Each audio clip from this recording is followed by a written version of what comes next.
আলাইহি ওয়াসাল্লাম বলেছেন, ইসলামে শুধুমাত্র মানবাধিকার আছে তা নয়, ইসলামে সকল কিছুর অধিকার দান করা হয়েছে। পশুর অধিকার ইসলামে প্রতিষ্ঠিত করা হয়েছে, গাছপালার অধিকার প্রতিষ্ঠিত করা হয়েছে।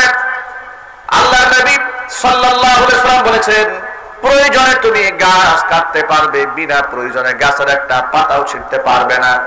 তার কারণ হচ্ছে পৃথিবীর মধ্যে এমন কোন সৃষ্টশীল জীব নাই যে জীব আল্লাহ রাব্বুল আলামিনের তাসবিহ তাহলিল না করে। জোরে বলুন সুবহানাল্লাহ।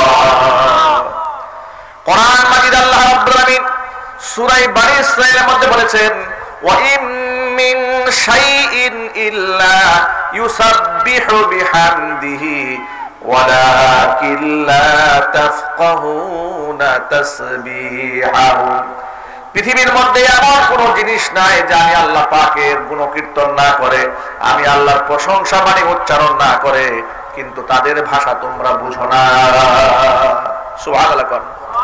গাছ, পাখি, জমিন, মাছ, কুল কায়নাত সব আল্লাহ পাকের তাসবিহ তাহলিল করে। কোন সুবহানাল্লাহ।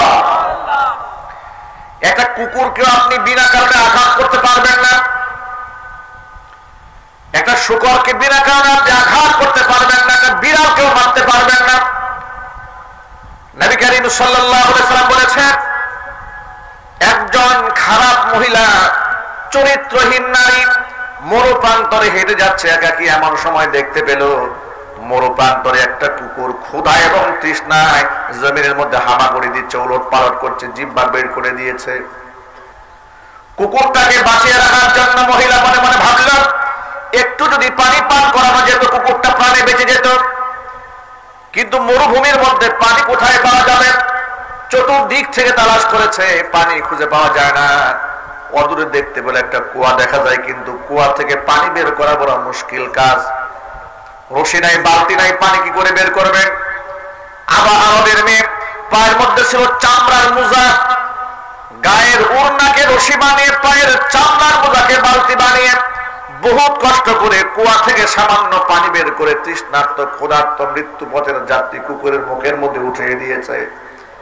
কুকুরটা পানি পান করে জীবন ফিরে পেয়েছে, আনন্দে লেজ লাগতে শুরু করেছে। পৃথিবীর এই দৃশ্যটি সাধারণ মানুষ কেউ দেখে নাই, যিনি দেখেছেন তিনি আমার আপনার স্রষ্টা, আমাদের কলিজার ধন, আমাদের ঈমান ও বিশ্বাস আস্থার একমাত্র জায়গা, আমাদের স্রষ্টা, আসমান জমিনের স্রষ্টা, বিচার দিবসের মালিক আল্লাহ রাব্বুল আলামিন দৃশ্য দেখেছেন। আল্লাহ রাব্বুল আলামিন তার হাবিবকে জানিয়ে দিয়েছেন, ও আমার হাবিব, আমার সাধারণ একটা মাখলুকের উপরে, কুকুরের উপরে মহিলাটি যে দয়া দেখিয়েছে, যে মহব্বত দেখিয়েছে, ওই মহিলার জিন্দেগীর সমস্ত গুনাহ খাতা মাফ করে দিয়ে ওই মহিলাকে হেদায়েতের দৌলত দান করে মহিলার জন্য আমি জান্নাত ওয়াজিব করে দিয়েছি। সামান্য একটা কুকুরের উপরে এতটুকু দয়া পরবশ হয়েছে, আল্লাহ পাক তাকে মাফ করে জান্নাতের ঘোষণা দিয়েছেন। সুবহানাল্লাহ বলেন। এটার নাম তো ইসলাম।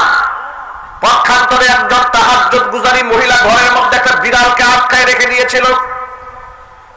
বিড়ালের অপরাধটা কি? বিড়ালের অপরাধ হচ্ছে মহিলার খাবারের মধ্যে মুখ দিয়েছিল। এই অপরাধে বিড়ালকে খামের সাথে রশি দিয়ে বেঁধে দিয়েছে। বিড়ালকে ছেড়েও দেয় নাই যে বাহিরে গিয়া পোকামাকড় খাবে, সেই সুযোগ দেয় নাই, নিজে খাবার দেয় নাই, পানিও দেয় নাই। তিল তিল করে কষ্ট দিয়ে বিড়ালকে হত্যা করেছে।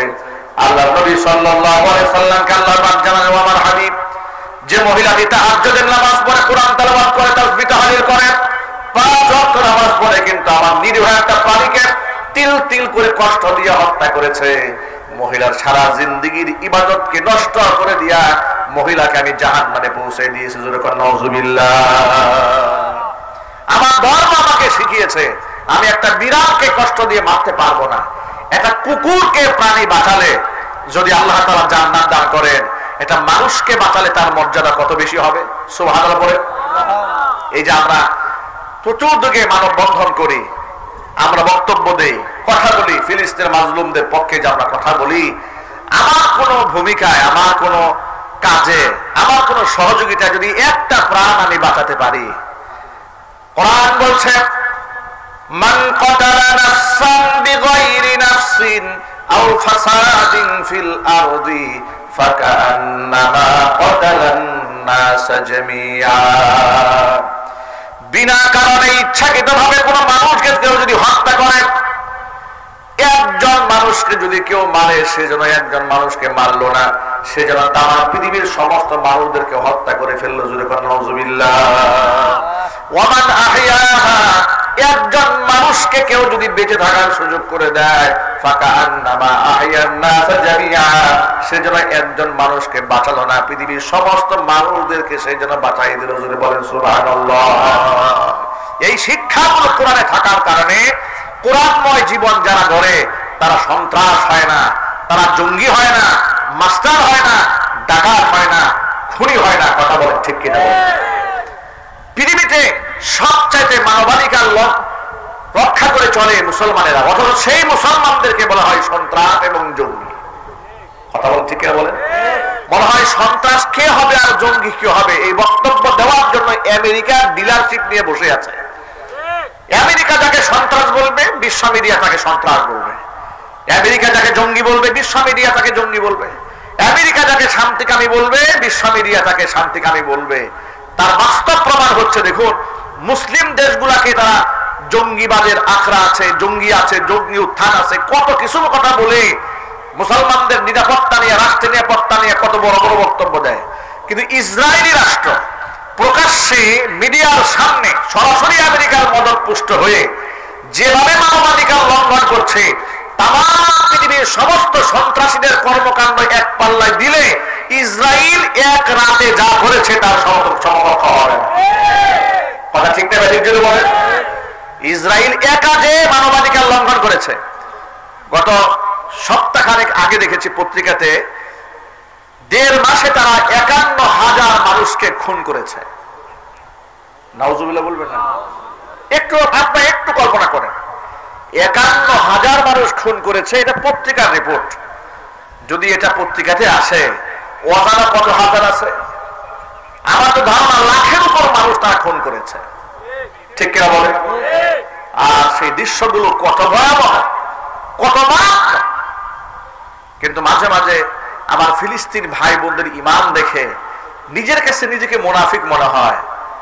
সুবহানাল্লাহ। যারা সব হারিয়ে হাসতে জানে, সব হারিয়ে রবের সামনে সন্তুষ্টি ব্যক্ত করতে জানে, সব হারিয়ে যারা আলহামদুলিল্লাহ বলতে জানে, যারা তাদের আমি মুখের মধ্যে আফসোস দেখি নাই, হতাশা দেখিনি, জীবন দিতে প্রস্তুত তারা, কিন্তু তারা আল্লাহর ঘরে সম্মান রক্ষা করতে তারা এমন ভাবে দাঁড়িয়ে থাকে যে জীবন চলে যায়।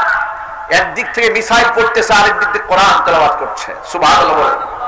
ছোট্ট ছোট্ট বাচ্চাদের হাত পড়ে গেছে, পা পড়ে গেছে, ডাক্তার চিকিৎসা গ্রহণ করছে, সেখানে সেলাই করছে, ইমার্জেন্সি ট্রিটমেন্ট দিচ্ছে। সেলাই যেন ব্যথা পেয়ে বাচ্চা চিৎকার না করে তাকে বলছে তুমি সূরা ফাতিহা পড়ো, সে সূরা ফাতিহা পড়ছে। আর তত্ত্বজা হাতটাকে একদম সুতা দিয়ে বেঁধে বেঁধে সুই ঢুকিয়ে ঢুকিয়ে সেলাচ্ছে, বাচ্চা নীরবে সূরা ফাতিহা পড়তেছে, আয়াতুল কুরসি পড়ছে। ছোট্ট ছোট্ট বাচ্চারা কি শিক্ষা বাপ মা দিয়েছে! আল্লাহু আকবার বলেন। প্রিয় ভাইরা, আমার এই সমস্ত হীরার টুকরা জান্নাতি ভাইরা বোনেরা দুনিয়া থেকে মাজলুম হয়ে বিদায় হচ্ছেন, আমাদের কোনো দায়ী দায়িত্ব নাই? এটা যদি বলেন না ভাই, দায়ী দায়িত্ব আছে না নাই? গোটা মুসলিম বিশ্ব ভোগ বিলাসিতার মধ্যে তারা পড়ে আছে। বিভিন্ন সময় শুনি আরবের অমুক শায়েকের ভাষায় স্বর্ণের কমট আছে, স্বর্ণের পায়খানায় তারা পায়খানা করে। ঠিক না ভাই? তাদের মেয়েদের বিবাহের অনুষ্ঠান অনলাইনে প্রচার করা হয়। এটা ইহুদির খ্রিস্টানের মেয়ে না মুসলমানের মেয়ে বোঝার কোনো উপায় থাকে না।